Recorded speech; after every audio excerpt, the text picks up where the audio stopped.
Shalom saudara-saudara yang terkasih di dalam Tuhan Yesus Kristus, selamat pagi. Renungan harian kita diambil dari Mazmur nomor yang ke-51. Judul renungan kita pada hari ini adalah hisop. Hisop adalah tanaman yang batang dan daunnya digunakan untuk memercikan cairan tertentu. Seikat hisop dipakai bangsa Israel untuk menyampukan darah di ambang pintu pada peristiwa keluaran di Mesir. Hisop juga digunakan untuk memercikkan air dalam berbagai upacara pentahiran dari kenajisan. Misal Imamat pasal yang 14 ayat 4 dan 6, Bilangan pasal yang ke-19, 6 dan 18, serta Ibrani pasal yang ke-9 ayat yang ke-19. Ini berarti tanaman hisop terdapat di dalam Mesir dan Palestina dan dapat tumbuh di mana-mana, termasuk pada dinding batu, di dalam 1 Raja-Raja pasal yang ke-4 ayat 33. Anggur asam yang diberikan kepada Yesus saat ia haus di kayu salib juga diunjukkan melalui sebatang hisop. Yohanes pasal yang ke-19 ayat 29. Namun dalam keterangan Alkitab, hisop terutama berperan dalam ritual membersihkan umat Allah dari dosa, kenajisan dan ketidaktahiran mereka. Setelah Daud ditegur oleh Nabi Nathan tentang dosa perzinannya dengan Batsheba, dia bertobat dan memohon pengampunan Allah. Ia sadar bahwa ia perlu disucikan dan ditahirkan. Dosa telah membuatnya menjadi cemar, kotor, dan hina. Kenajisan ini merasuk hingga ke dalam hatinya. Dan ia tahu, penyucian terbaik hanya dapat dilakukan oleh Allah sendiri. Yang secara ritual dalam perjanjian lama dilakukan seorang imam dengan menggunakan hisop. Seperti Daud, kita semua membutuhkan penyucian dari dosa. Namun kita tidak perlu lagi melakukan berbagai ritual penyucian dengan hisop, karena Yesus telah menggenapi semua tuntutan hukum Taurat di dalam dirinya. Darahnya sendiri menyucikan kita asalkan kita sungguh percaya kepadanya. Dan darah Yesus anaknya itu menyucikan kita dari segala dosa. 1 Yohanes 1 ayat yang ke-7b.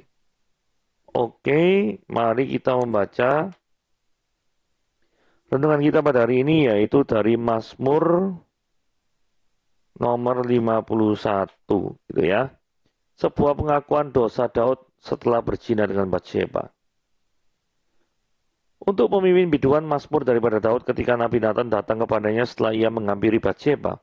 Kasihanilah aku ya Allah menurut kasih setiamu. Hapuskanlah pelanggaranku menurut rahmatmu yang besar. Bersihkanlah aku seluruhnya dari kesalahanku dan tahirkanlah aku dari dosaku. Sebab aku sendiri sadar akan pelanggaranku. Aku senantiasa bergumul dengan dosaku. Terhadap engkau sajalah aku telah berdosa dan melakukan apa yang engkau anggap jahat.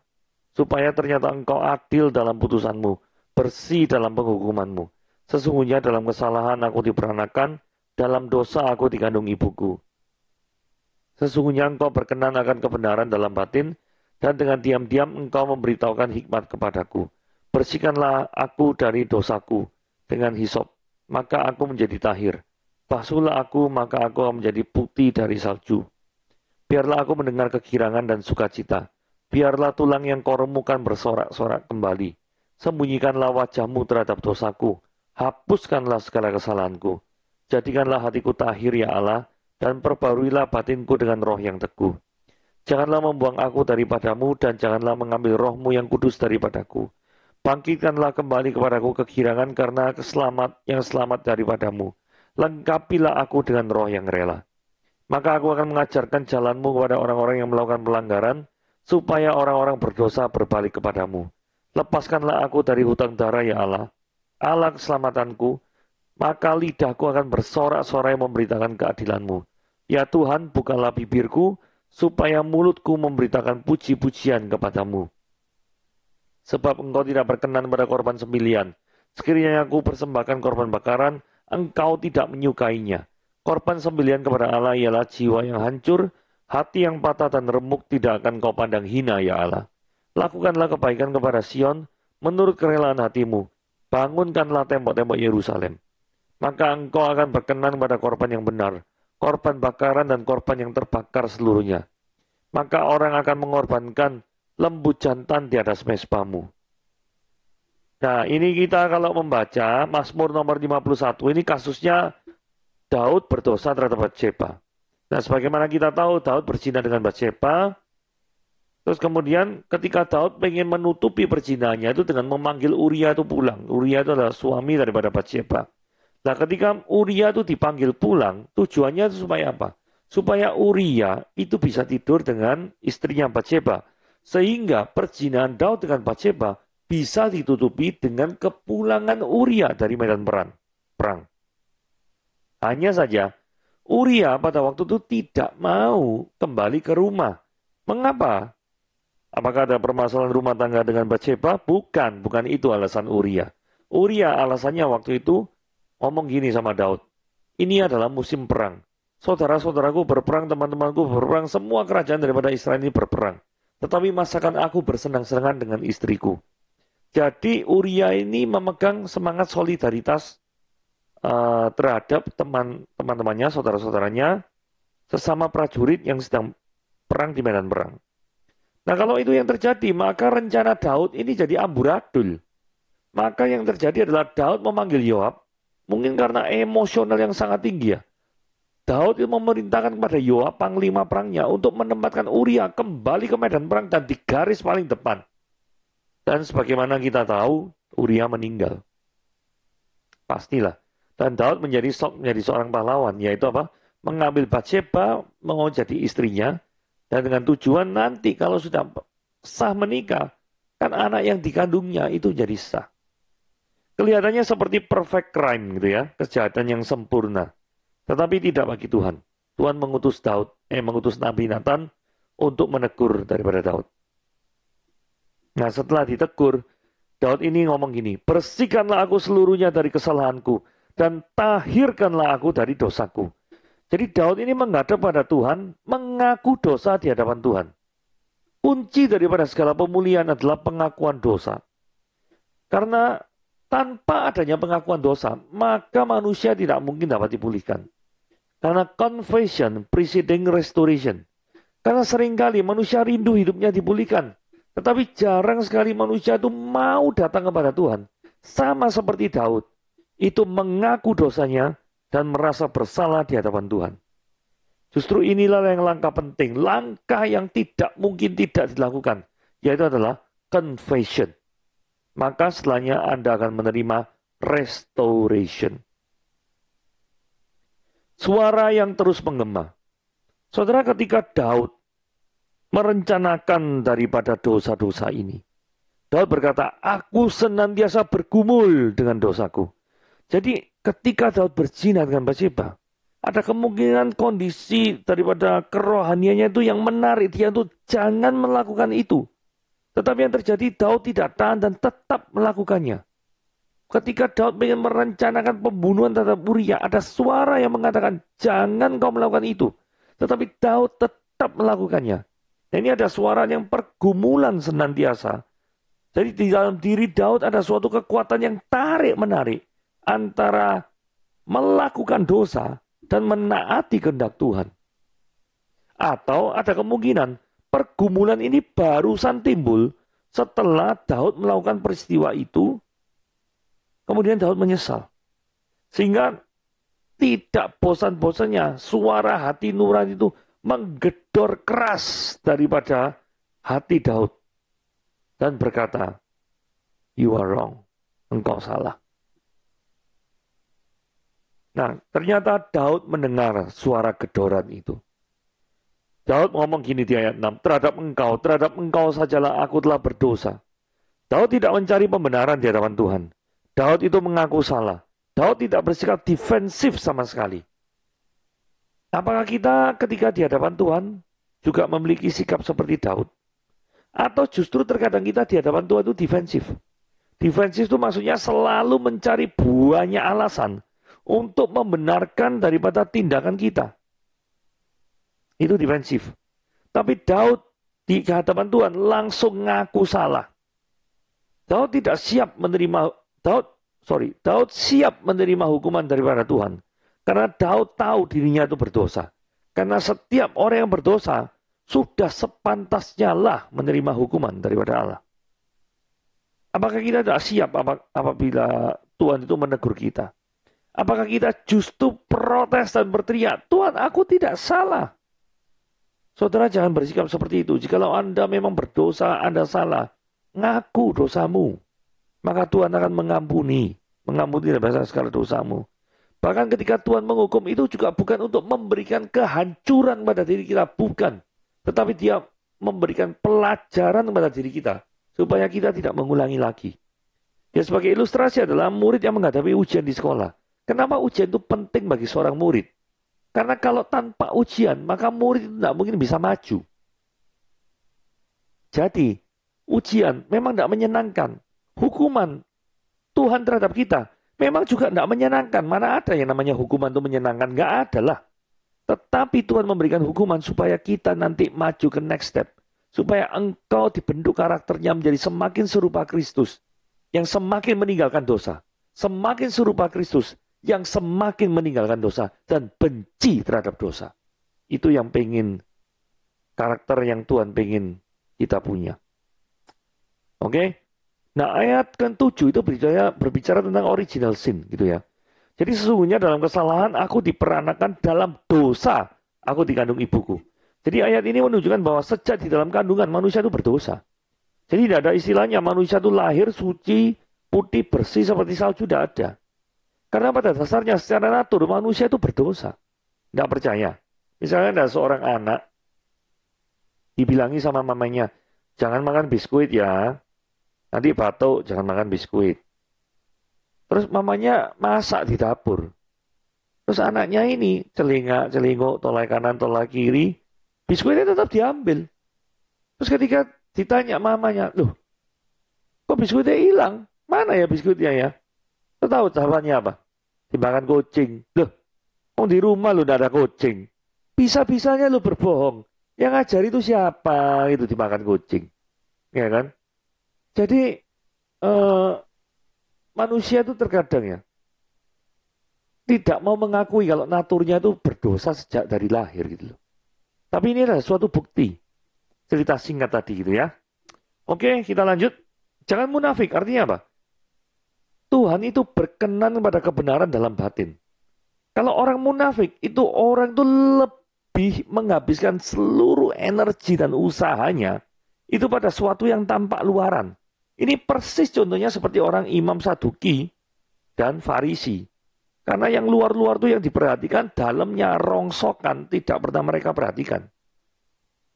Saudara, di dalam kitab 1 Samuel pasal yang 16 ayat 7 dikatakan, bukan yang dilihat manusia yang dilihat Allah.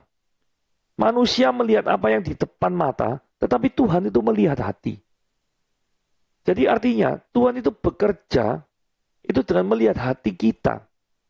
Tuhan tidak bekerja dengan melihat apa yang kita hasilkan yang tanpa luaran. Tapi kalau hati kita sudah dipulihkan, otomatis outcome daripada luaran itu pasti juga akan bagus. Karena apa?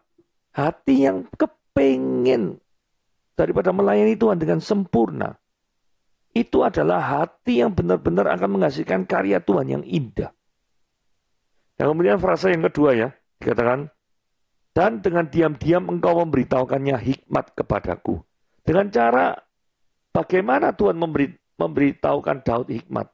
Dengan cara kerja melalui Nabi Nathan. Jadi melalui perantara Nabi Nathan, Tuhan bicara melalui Nabi Nathan. Nabi Nathan menegur Daud. Dan Daud merasa bersalah dan mendapatkan hikmat dari peristiwa tersebut. Jadi seringkali Tuhan itu bekerja dengan cara gunakan orang lain untuk memberikan teguran kepada kita. Atau terkadang bisa juga gunakan kita untuk menegur orang lain. Bisa juga seperti itu. Tapi intinya adalah, apakah kita mau mendengar teguran dari orang lain yang memang benar-benar Tuhan suruh untuk menegur dosa kita. Supaya karakter kita itu berubah semakin serupa dengan Kristus. Jadi jangan marah kalau Anda ditegur dengan orang lain. Jangan-jangan orang lain itu adalah orang suruhan Tuhan untuk memperbaiki karakter Anda. Hisop, sebenarnya hisop itu apa sih? Hisop itu gini ya. Alat yang digunakan dalam perjanjian lama untuk peristiwa pentahiran. Seperti itu.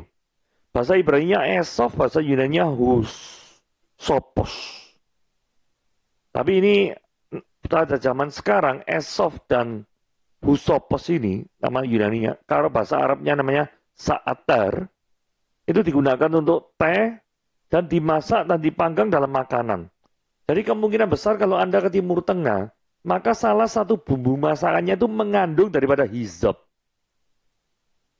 Nah, hisop itu modelnya seperti ini ya.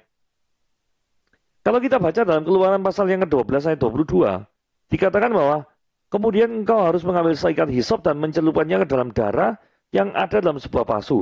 Dan darah itu kamu harus usapkan di ambang atas dan kedua tiang pintu. Seorang pun dari kamu tidak boleh keluar pintu rumahnya sampai pagi. Jadi ini adalah alat yang digunakan untuk cipratan darah atau mengoleskan darah. Supaya dengan adanya darah itu, maka keluarga daripada bangsa Israel akan diselamatkan. Dan ini adalah tipologi daripada penebusan oleh Kristus yang darahnya itu tercurah.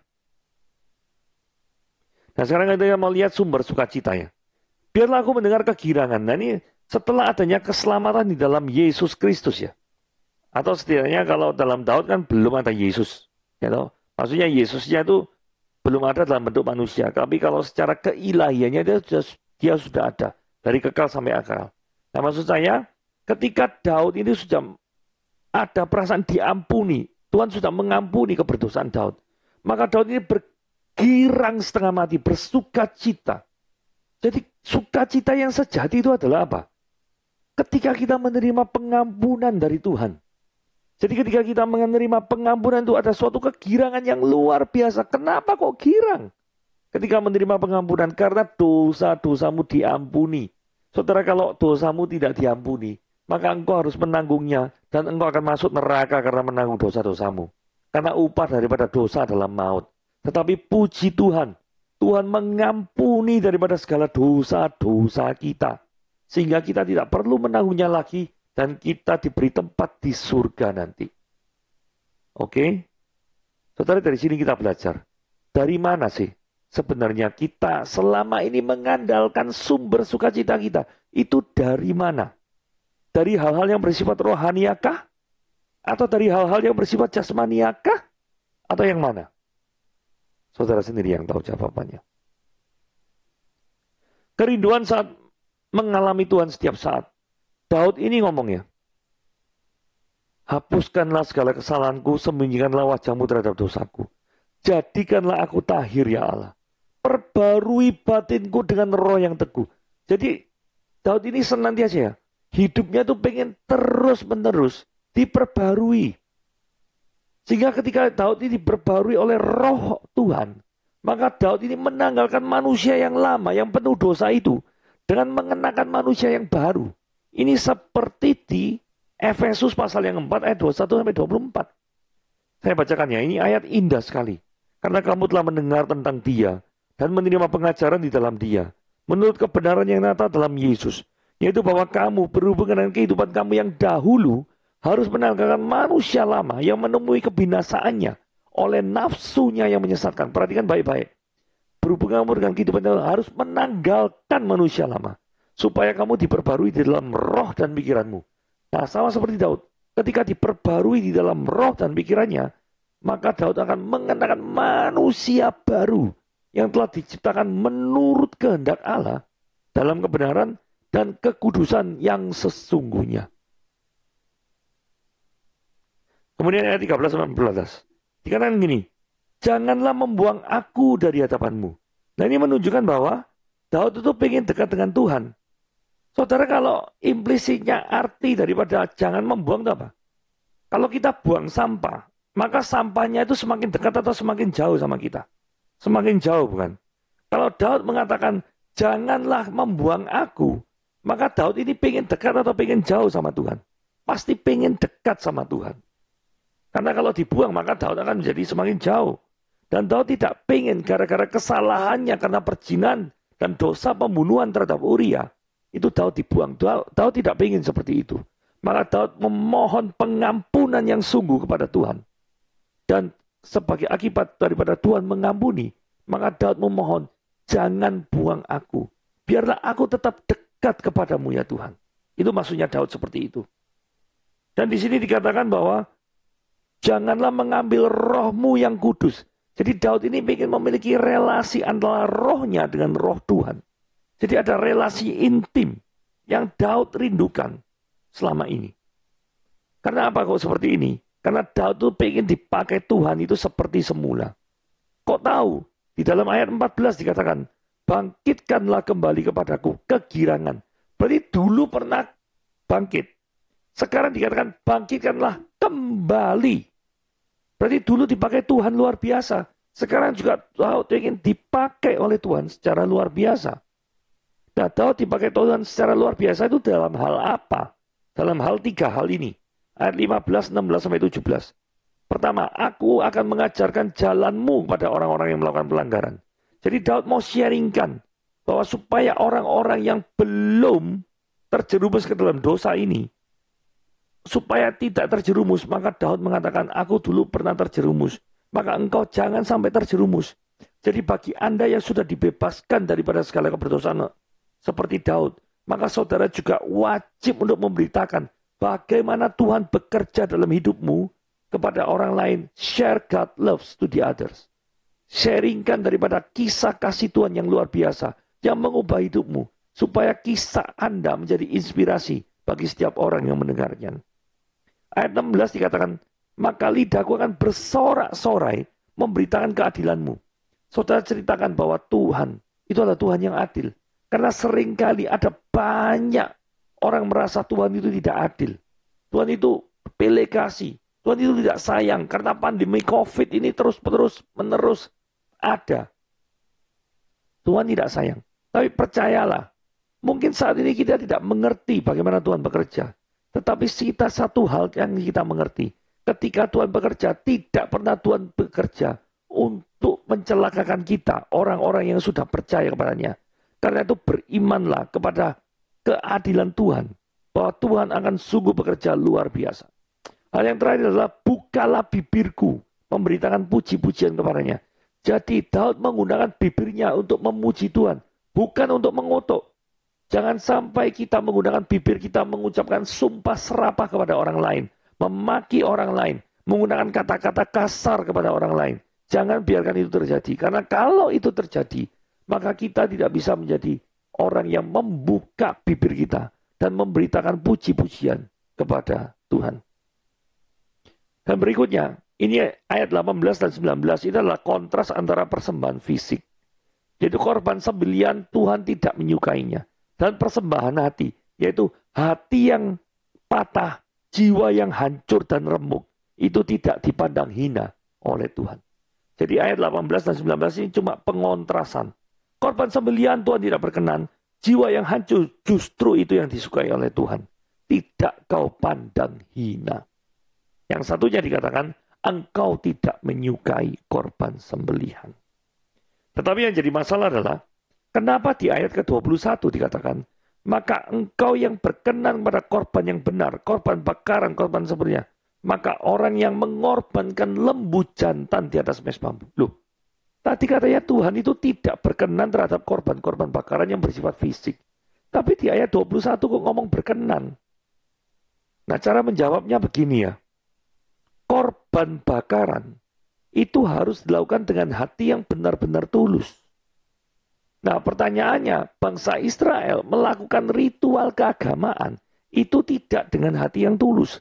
Itulah sebabnya kenapa Tuhan ngomong, korban-korban bakaran itu adalah kejijikan bagiku. Karena apa? Hatimu tidak tulus. Kamu melakukan ritual keagamaan hanya supaya dipandang orang itu baik. Bukan dari hatimu yang terdalam itu memang benar rindu untuk melakukan ritual keagamaan. Itu satu. Terus kedua, kenapa kok ritual keagamaan itu penting dan terus dilakukan? Karena itu melambangkan, bait suci itu kan melambangkan kehadiran Tuhan. Nah, kalau Tuhan hadir, Shekinah glory itu hadir dalam bait suci. Itu tuh tujuannya untuk apa? Tuhan hadir di bait suci. Itu untuk bertemu dengan umatnya. Tetapi manusianya berdosa. Tuhannya kudus. Bagaimana cara menjembatani supaya tetap bertemu? Jembatannya adalah korban bakaran itu yang adalah lambang tipologi daripada Yesus Kristus. Jadi kalau domba yang sempurna, lembu yang sempurna tanpa cacat itu dikorbankan sebagai syarat orang untuk masuk ke dalam ruang kudus, ruang maha kudus, maka yang terjadi adalah ketika Yesus juga mati di kayu salib, dia adalah anak domba Allah yang dikorbankan. Maka dengan demikian itu juga eh, menebus daripada dosa manusia. Jadi yang sebelum Yesus datang, gambaran atau tipologi daripada Yesus yang akan datang ini menggunakan daripada korban bakaran. Itulah sebabnya kenapa korban bakaran terus-menerus dilakukan. Hanya saja harus dilakukan dengan hati yang tulus. Bukan karena semangat ritual keagamaan saja. Jadi ketulusan daripada sang pemberi korban bakaran, itulah yang disoroti di ayat ke-18 dan 19. Jadi tidak ada kontradiksi dengan ayat yang ke-21. Oke, inilah penjelasan renungan kita pada hari ini. Tuhan Yesus memberkati.